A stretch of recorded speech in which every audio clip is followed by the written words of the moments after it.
Well, hello there. Welcome to another episode of Mr Nailsin Sunday Comics. Yes, indeed. So, once again, we're going to take a look at a story from the pages of science. Yes, science. Only, it's called white magic. Uh-oh.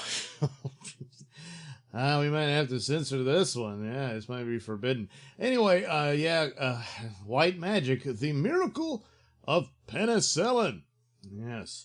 How an accident in an English laboratory resulted in one of the greatest, perhaps the greatest, medical discoveries of all times. Oh, boy. Yeah. So, 1928, a laboratory at St. Mary's College in London, England. Well, another day. I wonder how my microbe cultures are coming. If I could find a way to render these staphylococcic whatever germs harmless, I'll have a cure for boils and blood poisoning. Jeez, boils. Ew. These berry-shaped microbes can somehow be brought under control if I can find the right reason why they multiply so rapidly. Perhaps heat or oxygen will have to be changed to do the job. If I can alter a microbe, pull its fang, so to speak. Yes. It's possible to make harmless sissies. Harmless sissies out of these deadly killers. I'll have a look at this out of the microscope. Hey, what's this? The culture has something on it. What in the deuce has gone wrong with it? Darn it. Yeah, well. Darn it! This has happened before. A piece of mold has blown in the window and settled on my culture of bacteria. Oh, the humanity. You just can't have nice things. It's ruined now for experimental purposes. But as Alexander Fleming looked closer at the dish, wait a minute, that mold is killing those germs. Ridley, Craddock, come in here at once. I think we have the beginning of something. The rings on the plate show what Alexander Fleming saw. The mysterious mold is dissolving the man-killing germs. It just looks like a bunch of rings here, but imagine, like it said, it's killing it. Here was the dramatic beginning of the discovery of penicillin. Soon Fleming, Ridley, and Craddock were hard at work with the mold. Gentlemen, this mold appears to be of the penicillin family. But the penicillia are a large family of molds. Which one is it?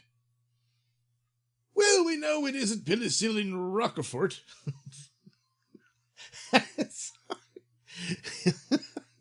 Oh, yeah, that asshole wouldn't harm a fly. The mold that flavors roquefort cheese. But I don't know enough about molds to name it. Well, there we go. So, penicillin's not cheesy. I've been carefully growing the mold in that jar. And you do this because... Well, yeah, all right. Let's draw off some of the broth. Ew. The mold is growing on. Because of the mold is secreting some micro-killing juice. We'll find it in the broth. After we filter off some of this broth, we'll try dropping it onto a glass slide with plenty of microbes on it and see what happens.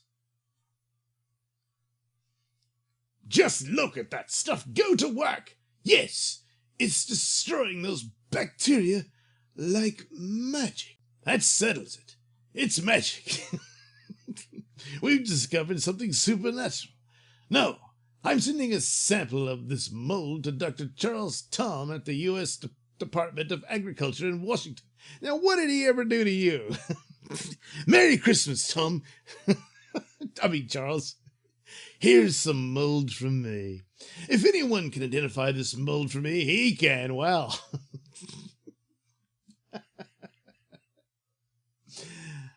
So shortly afterward, Dr. Tom received a sample of the mold in the USA. Those English fellows are on the right track, all right. This mold is penicillin, but not a what? A pubrum? Okay. Actually, this is P. notatum. Although Fleming is perfectly within his rights in naming his mold extract penicillin. Oh, all right. Meanwhile, various scientists here in England carried on their experiments with the new drug. These mice are all full of pneumonia germs, but an inoculation of penicillin should kill those germs, just as it did before. Jeez. Well, they used to put them in stocks. So these are sinful rabbits, and you know about rabbits, right? So... Yeah, what's up, Doc? I knew I shouldn't have taken that turn in Albuquerque. As the years went by, more and more rabbits were punished. More and more was learned about penicillin by studying its effects on animals inoculated with various germs. I don't know what's worse, being stuck in these boxes or being stared at by that creep. So anyway... By 1941, small amounts of penicillin were available for wounded Allied soldiers, but only enough for experimental purposes. This boy will get well, I believe, if we only had more penicillin. Then in England, Dr. Howard Florham and Norman Heatley prepared for leave for America. The only hope for large-scale production of penicillin lies in the power of America's great industries. Right. And the sooner we get there to see what we can do to promote it, the more our soldiers' lives will be spared. The two British scientists called on Dr. Tom in Washington. Wow, he's still there. Dr. Tom, we think this penicillin project should be pushed as fast as possible. How can we go about doing it? I suggest you go to the Agricultural Department's research laboratory in... What? Oh, Peoria, yeah. In Peoria, Illinois. They'll have everything you'll need. Out there, they have the... Oh, sorry for the stain. They have the best microbes in the world. Those microbes stay in shape. They work out daily. And since many American drug houses are already interested in penicillin, perhaps you can interest them in the problem of mass-producing the stuff. At any rate, go to Peoria and work on it. I gotta take a dump. So anyway, later in Peoria, the men talked to Dr. Robert Gohill. Dr. Gohill, I think we all agree on one thing then. Yes, penicillin mold must be made on a better diet to produce more... Well, see, I was right about the diet and exercise. Better diet, more penicillin, and a better strain of Fleming's mold should be found.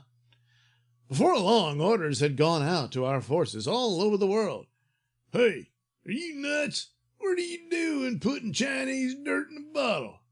Some guys back in the States want to examine the bugs in it. God damn, that's crazy. I still don't get it. What for? Ain't bugs in the States good enough? They figure they'll sample microbes from all over the world and maybe find some that will make better mold for penicillin. Funny stuff that, how did you pronounce it, Lieutenant? It's pronounced penicillin, and you're right. It's funny stuff, but it might turn out to be the best stuff you ever saw. I doubt it. While samples of soil from all over the earth were being examined, mustn't forget to pick up some fruit for dinner tonight. This cantaloupe looks pretty good. Guess I'll buy it. Interesting mold on this one. I think I'll put it under the microscope instead of eating it. Yeah, don't eat mold. But while samples of dirt from all over the earth showed nothing exciting, imagine that! Dirt was not exciting.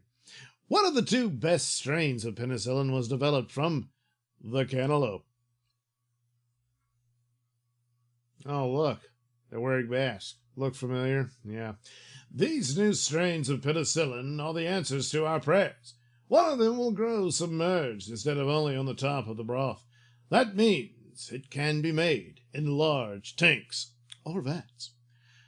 The time has come to ask the big drug companies and the U.S. government to go into the manufacture of penicillin in a big way.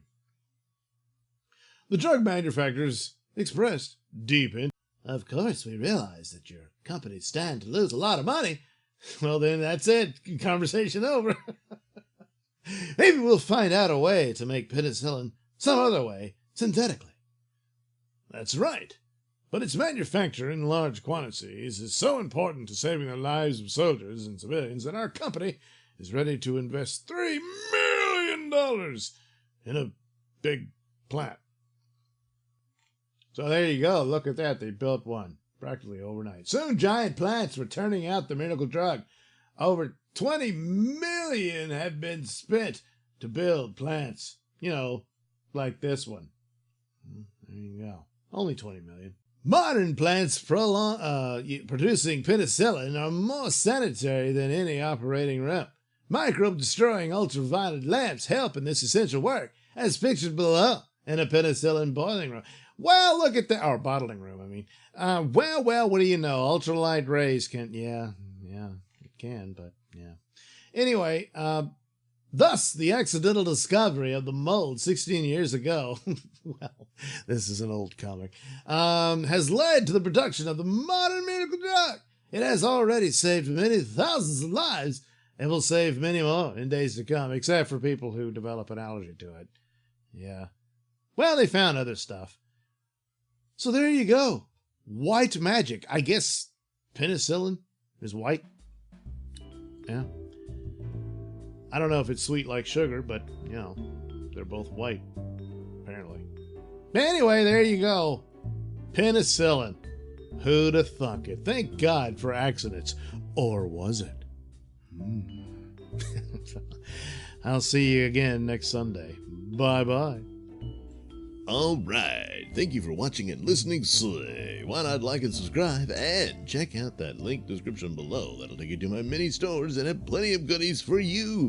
Hats, mugs, stickers, posters, all that goody stuff. Plus, you can head over to indieplanet.com and pick up a copy of my comic book Night Night.